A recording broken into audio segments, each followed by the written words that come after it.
Hello student, we continue the chapter source of energy. बच्चों, इससे पहले वीडियो में मैंने बात किया था एनर्जी के बारे में, टाइप ऑफ एनर्जी जैसे हो गया conventional, non conventional, renewable, non renewable की बात किया था। Today we discuss on the improvement in the technique for the using the conventional source of energy. यानी कहने का मतलब जो हम लोग यूज करते हैं जो conventional source of energy, how can we improve it, कैसे कर सकते हैं। आप देखते होंगे कि पहले गांव देहात में लोग क्या करते थे कि गाय जो बायोमास होता है, जो बायोमास है और जो वाइंड एनर्जी पर हम बात करेंगे। बायोमास मतलब that is the waste material produced by the plant और एनिमल।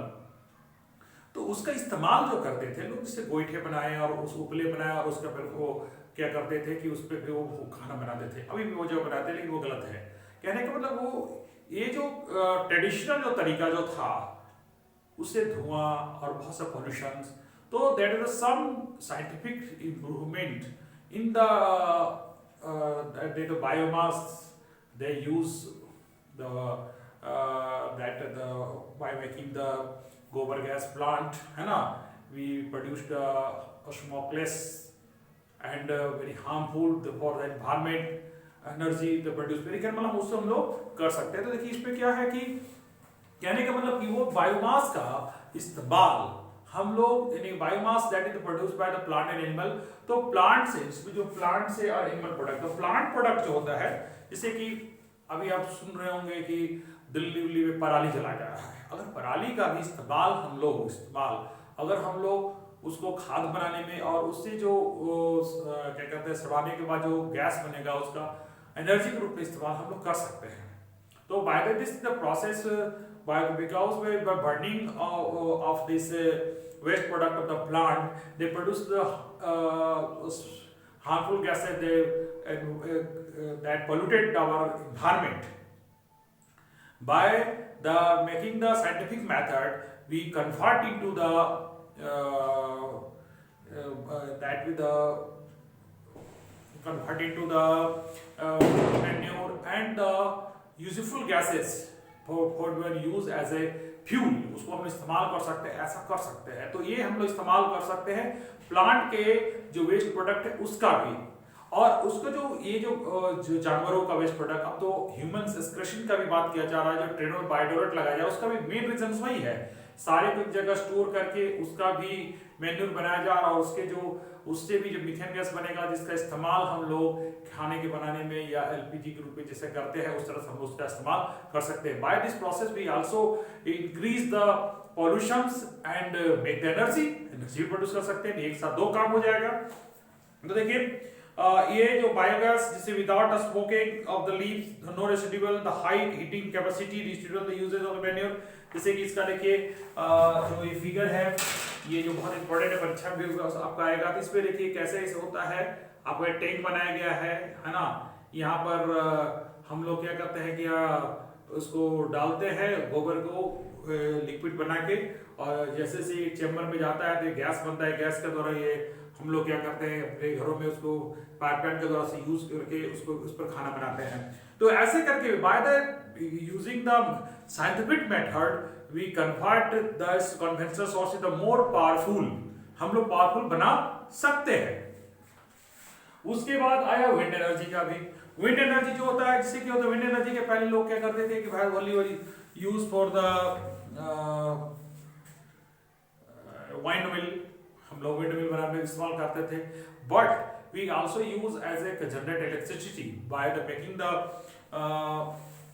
उसको हम लोग एक पवन चक्की जो कहते हैं उसको बना के हम लोग उसका इस्तेमाल कर सकते हैं। इसके uses, wind man use the water free lifting and turn turbine electric generate, ठीक है। इसका ये एक पहली बात है, ये इन्वायरमेंटली फ्रेंड होगा, एक इको फ्रेंडली होगा, और एनेबल्स आल्सो में no reducing the expense of the production of the requirement, ठीक है, एक्सपेंशन एंड प्रोडक्शन रिक्वायरमेंट, और एक बार लगाने के बाद दोबारा बार बार उसके खर्चे की जरूरत नहीं है, ठीक है। ये जो होता है कि बहुत ही अच्छा चीज है जो हम लोग कर सकते हैं। इससे क्या होगा कि एक पॉल्यूशन भी कम होगा, और हम जो मेरा जो कन्वेंशनल सोर्स एनर्जी है उसको इंप्रूव करके उसको और बेटर ढंग से इस्तेमाल करके अपने जो सोर्स की एनर्जी की जो नीड है उसको हम लोग पूरा कर सकते हैं। अब देखिए उसके बाद आता है आपका हम बात करेंगे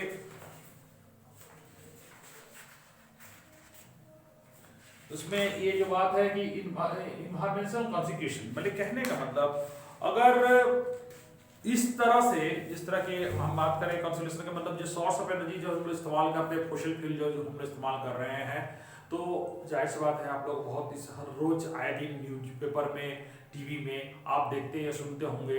पहला तो एयर पोल्यूशन, दूसरी बात हेल्थ प्रॉब्लम। देखिए कि कहा जाता है हमारा लंग्स जो होता है, जो हम लोग जन्म लेते हैं, बच्चा जन्म लेता है तो पिंक कलर का होता है, ड्यू टू द पॉल्यूशंस, कहने का मतलब वो ब्लैक कलर हो जाता है। आपको मालूम है इंडिया में तकरीबन इस साल 16 लाख लोग पॉल्यूशन से भरे हैं और तकरीबन 2 लाख रोड एक्सीडेंट और 1.5 लाख कोरोना वायरस से। सोच सकते हैं उस कंपेरिजन में, सभी के कंपेरिजन में देखा 16 lakh people either die due to the air pollution, वो pollution से, तो that is the pollution caused by the fossil fuel, ये fossil fuel से होता है। उसके बाद ये तो हो गया कि आपका ये हम अपने देश की बात पर इसका ऑल ओवर वर्ल्ड पर क्या प्रभाव पड़ेगा। They also increase the our temperature of our earth by the excess production of the greenhouse gas, because greenhouse gases warm our the earth, और by this consequences जो आइस कैप है जो हमारे जो पोल पे वो पिघलने लगे हैं, और जिससे चलते क्या होगा कि आसपास जो कोस्टल एरिया है वो कहने का मतलब डूबने का खतरा मंडरा रहा है। तो दैट मीन्स कि कहने का मतलब है कि हमें source of energy conventional source of energy है और को के छोड़कर आपका जो नॉन कन्वेंशनल सोर्स एनर्जी पर हम लोग ध्यान देना चाहिए, और वी शुड बी ट्राई कि हम लोग मिनिमम से मिनिमम अपने इन्वायरमेंट का पोल्यूशन करें। एनर्जी की जरूरत हो लेकिन एनर्जी के लिए जो हमने नॉन कन्वेंशनल सोर्स की बात किया अगर वो हम इस्तेमाल करें तो ये दिक्कत आगे नहीं आएगा। तो बच्चों उम्मीद करते हैं कि इसके दोनों वीडियो में आपको अच्छी तरह से मेरे बात समझ में आ गया होगा। ठीक है, तो मिलते हैं कुछ नए वीडियो के साथ नेक्स्ट वीडियो में। Thank you.